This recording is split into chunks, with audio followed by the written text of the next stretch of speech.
Tonight, we're following new developments in the investigation into the death of 18-year-old college football player Nolan Wells.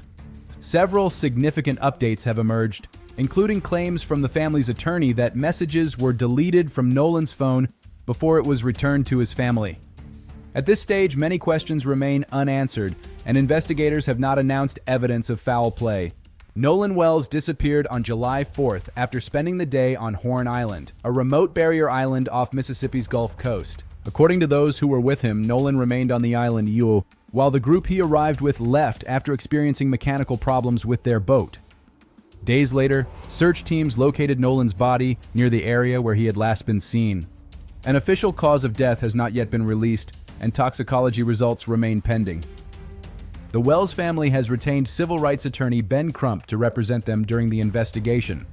In recent interviews, Crump said the family has several unanswered questions. Among the most significant is the handling of Nolan's cell phone. According to Crump, Nolan's friends left the island with his phone, even though they say Nolan chose to remain behind. After the phone was eventually returned to the family, Crump says they discovered that messages had been deleted. At this time, it has not been publicly established who deleted the messages, when they were deleted, or whether investigators have been able to recover them. Another issue raised publicly involves Nolan's final known movements. According to statements discussed by the family's attorney, a young woman Nolan had reportedly met on the island told investigators that Nolan intended to return to his friends.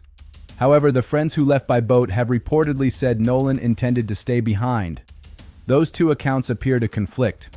At this point, investigators have not publicly determined which version is accurate. The Jackson County Sheriff's Office has asked anyone who was on or near Horn Island that day to provide original photos or videos that could assist investigators. Officials have also stated publicly that they have not found evidence of foul play at this stage of the investigation. Meanwhile, the Wells family has commissioned an independent autopsy in addition to the state's examination.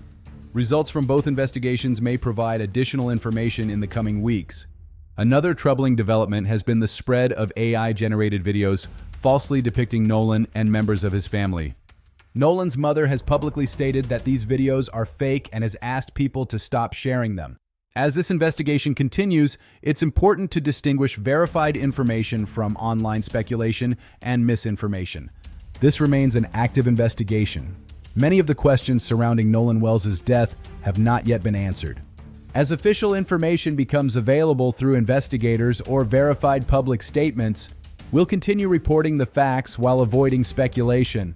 Our thoughts remain with Nolan's family and everyone affected by this tragedy. If you'd like to follow verified developments in this case, consider subscribing for future updates.